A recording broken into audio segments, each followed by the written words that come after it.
Assalamualaikum warahmatullahi wabarakatuh. Alhamdulillahirabbil alamin. Assalatu wassalamu ala nabiyyina Muhammad sallallahu alaihi wasallam. Allahumma shalli ala Muhammad wa ala alihi wa ashabihi wa man tabi'ahum bi ihsani ila yaumiddin. Pemirsa Al-Makna dimanapun berada, kita bersyukur kepada Allah Subhanahu wa taala karena sampai saat ini kita masih diberi kesempatan sehingga kita masih bisa menambah amal ibadah kita. Shalawat serta salam tetap tercurahkan kepada Nabi kita Muhammad SAW, yang mana beliau telah menuntun kita ke jalan yang benar, yaitu dengan agama Islam. Kita lanjutkan materi kita seputar adab. Kita melanjutkan adab sedekah dan zakat. Kita sudah masuk di adab yang ke-6. Di adab yang ke-6 ini disebutkan di dalam kitab ini, an la yubtila shadaqatahu bil manni wal adha. Janganlah seseorang itu membatalkan pahala sedekahnya dengan menyebut-nyebut dan menyakiti si penerima. Allah Subhanahu wa taala di dalam surat Al-Baqarah 264, di sini Allah berfirman, ya ayyuhalladzina amanu la tubatilu shadaqatikum bil manni wal adha.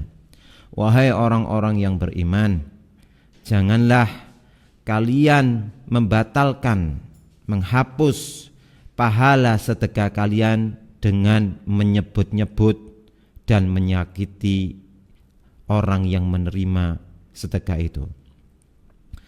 Kemudian diriwayatkan oleh Imam Muslim di dalam kitab Sahihnya dari sahabat Abi Dzar radhiyallahu anhu dari Nabi Muhammad SAW, bahwasanya beliau bersabda, salasatun la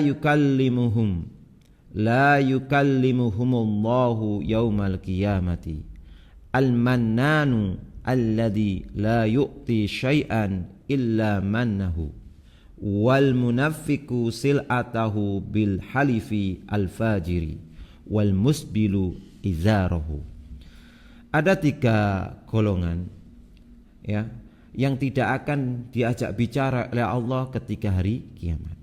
Yang pertama ada al-manan, yaitu al-manan adalah orang-orang yang tidak memberi sesuatu kecuali dia itu akan mengungkit-ungkitnya, kecuali dia akan menyebut-nyebutnya. Kemudian orang yang kedua adalah al-munafiq si'atahu bil halifi fajir, orang yang melariskan dagangannya dengan sumpah-sumpah palsu atau sumpah jahat. Dan yang ketiga adalah al-musbilu izarahu, orang yang menjulurkan kainnya menutupi mata kaki sampai di bawah mata kaki. Di sini ada beberapa faedah. Faedah yang pertama adalah larangan menyebut-nyebut atau mengungkit-ungkit dan menyakiti perasaan si penerima dalam bersedekah, dan rusaknya sedekah dengan perbuatan itu. Yang kedua adalah dan hilangnya pahala sedekah orang yang menyebut-nyebut pemberiannya dan menyakiti perasaan penerima. Yang ketiga adalah menyebut-nyebut pemberian dan menyakiti orang yang menerimanya, bersumpah palsu dalam jual beli dan menjulurkan pakaian di bawah mata kaki adalah termasuk perbuatan yang dilarang oleh Allah Subhanahu wa taala.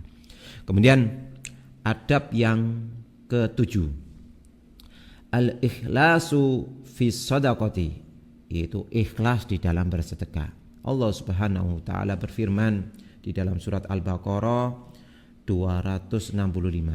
Allah mengatakan, wa mathalul ladzina yunfikuna amwalahum ibtigha'a mardatillah wa tasbita min anfusihim kamathali jannati birabwatin asabaha wabilun fa'atat ukulaha dhi'faini wa illam yusibha wabilun fatal wallahu bima ta'maluna basir. Dan permisalan perumpamaan orang-orang yang menginfakkan hartanya untuk mencari keridhaan Allah Subhanahu wa taala dan untuk meneguhkan jiwa mereka seperti sebuah kebun yang terletak di dataran tinggi. Asabaha wabilun, kemudian disirami hujan yang lebat. Fa'atat ukulaha dhi'fain, maka kebun itu tadi menghasilkan buahnya 2 kali lipat.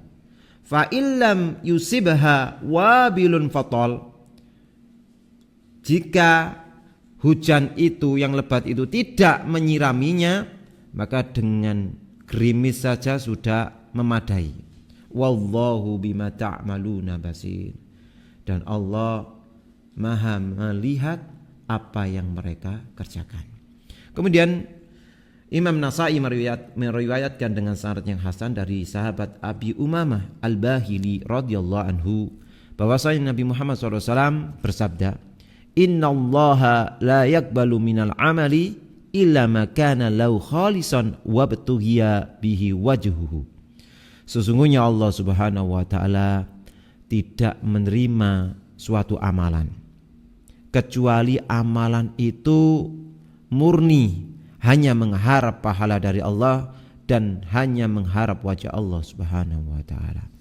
Maka di dalam adab yang ketujuh ini ada beberapa faedah. Faedah yang pertama adalah anjuran untuk ikhlas di dalam bersedekah. Kemudian yang kedua adalah Allah tidak menerima suatu ibadah jika disertai dengan riya dan sum'ah. Dan faedah yang ketiga adalah wajibnya ikhlas di semua ibadah, karena ikhlas adalah syarat diterimanya suatu amal. Kemudian adab yang kedelapan adalah ikhfa'u sadaqati, jadi menyembunyikan ketika bersedekah, jadi tidak diketahui oleh orang lain. Allah Subhanahu wa taala berfirman di dalam surat Al-Baqarah ayat 271, Allah mengatakan, wa in tufuha wa tu'tuha al-fuqara'a fahuwa khairul lakum wa yukaffiru ankum min sayiatikum wallahu bima ta'maluna khabir. Dan jika kamu sembunyikan sedekah itu, wa tu'tuhal fuqara'a, dan kau berikan kepada orang-orang yang fakir, fahuwa khairul lakum, ya, itu lebih baik bagi kalian. Wa yukaffiru ankum min sayiatikum, dan Allah akan menghapus sebagian dari kesalahan-kesalahan kalian. Wallahu bima ta'maluna khabir, dan Allah Maha mengetahui atas apa yang kalian kerjakan. Dan di dalam sebutkan di dalam Sahih Bukhari dan Sahih Muslim hadis yang panjang, ada satu ucapan Nabi berkaitan dengan ada 7 golongan yang akan mendapatkan naungan dari Allah ketika tidak ada naungan sama sekali, ya.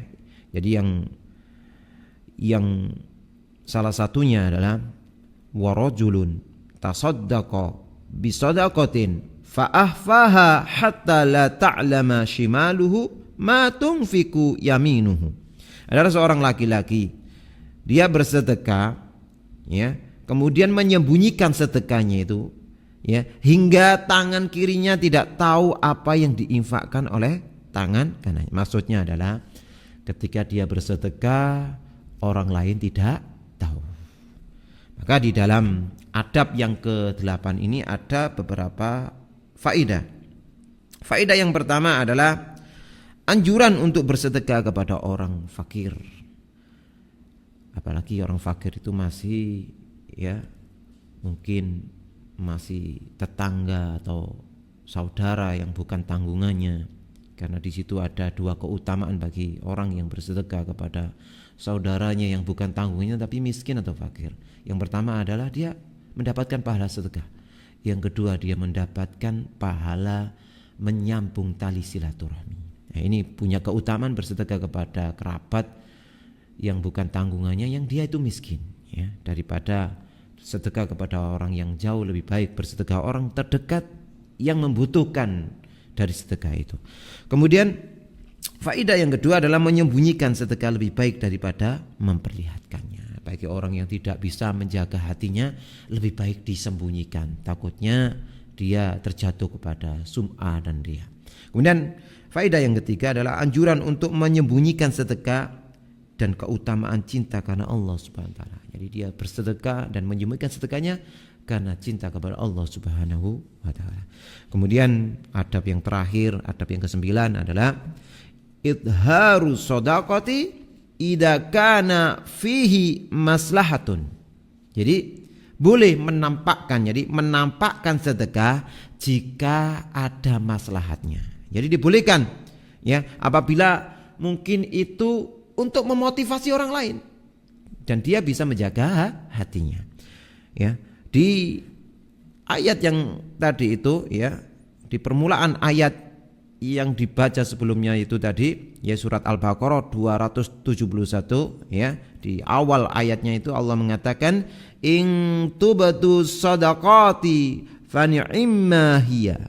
Ya, jika kamu tampakkan sedekah itu ya, maka itu baik ya, itu baik. Cuma di terusan ayatnya tadi wa intufuha wa tu'tuhal fuqaraa, jika kamu sembunyikan dan kamu berikan pada orang miskin itu lebih baik. Tapi boleh menampakkan ya, memberikan sedekah tujuannya untuk memberikan contoh kepada orang lain, memotivasi orang lain agar mengikuti jejaknya. Di dalam satu hadis yang panjang ya, ada penutup di dalam hadis yang panjang itu yang diriwayatkan oleh Imam Muslim dari sahabat Jarir ibnu Abdillah ya. Jadi Rasulullah SAW bersabda, man sanna fil islami sunnatan hasanatan falahu ajruha wa ajru man amila biha ba'dahu min ghairi ayyan kusa min ujurihim syai'un. Wa man sanna fil islami sunnatan sayyi'atan kana alaihi wizruha wa wizru man amila biha min ba'dihi min ghairi ayyan kusa min auzarihim syai'un. Jadi siapa yang memulai ya sunnah yang baik, memulai perbuatan yang baik di dalam Islam, kemudian ya diikuti oleh orang-orang setelahnya, maka dia falahu ajruha wa ajru man amila biha ba'dahu, maka dia mendapatkan pahala dari perbuatannya itu dan dia mendapatkan pahala dari orang-orang yang mengikuti perbuatannya itu. Min ghairi ayyan kusa min ujurihim syai'un. Ya, jadi tanpa dikurangi sedikit pun dari pahala dari orang-orang yang mengikuti itu. Jadi pahala orang yang mengikuti itu tanpa dikurangi sedikit pun ya. Jadi mendapatkan pahala yang sempurna. Begitu juga ya kebalikannya. Wa man sana fil Islam sunatan sayiatan. Jadi siapa yang memulai mencontohkan perbuatan yang jelek ya, maka dia mendapatkan pahalanya dari perbuatan itu. Wa wisru man amila biha min ba'di, dan dia juga mendapatkan dosa dari orang yang mengikuti perbuatannya itu. Maka ini termasuk dosa jariah. Min ghairi ayyan kusa min auzarihim syai'un. Ya. Jadi tanpa mengurangi dosa orang yang mengerjakannya sedikit pun, ya. Maka di sini bagi orang yang mencontohkan kebaikan, ya, orang-orang yang ya memulai kebaikan kemudian diikuti oleh orang lain, maka dia mendapatkan pahala ya sebagaimana orang yang melakukannya. Tetapi sebaliknya, orang-orang yang ya mencontohkan kejelekan kemudian dicontoh, diikuti, diamalkan oleh orang-orang setelahnya, maka ini termasuk dosa jariah. Maka di sini ada beberapa faedah di adab yang terakhir ini ya. Faedah yang pertama adalah kebolehan memperlihatkan sedekah jika aman dari riya. Jadi boleh memperlihatkan, mencontohkan ya perbuatan menampakkan sedekah itu jika aman dari riya dan sum'ah. Kemudian yang kedua, dan di dalamnya, di dalam ya adab ini terdapat keagungan rahmat Allah Subhanahu wa taala dan kasih sayangnya. Kemudian faedah yang terakhir dari adab yang terakhir ini adalah barang siapa yang menghidupkan sunnah yang baik dalam Islam, maka baginya pahala dan pahala orang yang mengamalkannya hingga hari kiamat. Ya, masya Allah, ini ya, ini adalah keutamaan yang sangat besar bagi orang-orang ya yang mencontohkan kebaikan kemudian diikuti oleh orang-orang setelahnya. Maka ini termasuk menjadi sedekah jariyah, pahala yang terus mengalir. Kemudian sebaliknya ya, dan barang siapa yang menghidupkan ya sunnah yang buruk ya, menghidupkan perbuatan yang buruk kemudian diikuti oleh orang setelahnya, ini termasuk dosa jariyah ya, dan dia mendapatkan dosa orang yang mengamalkan hingga hari kiamat. Naudzubillah min dzalik. Maka ini adalah suatu musibah ketika dia mencontohkan sesuatu yang buruk kemudian diikuti oleh orang-orang setelahnya kemudian sampai hari kiamat ya, maka akan mendapatkan dosa-dosanya. Alhamdulillah kita sudah menyelesaikan adab zakat dan sedekah ya. Ada 9 adab. Semoga di bulan Ramadan ini kita bisa mengamalkannya, karena bersedekah ya di bulan Ramadan tentu ya berbeda dengan sedekah di bulan lainnya, karena orang yang beramal soleh di bulan Ramadan itu pahalanya itu dilipat gandakan.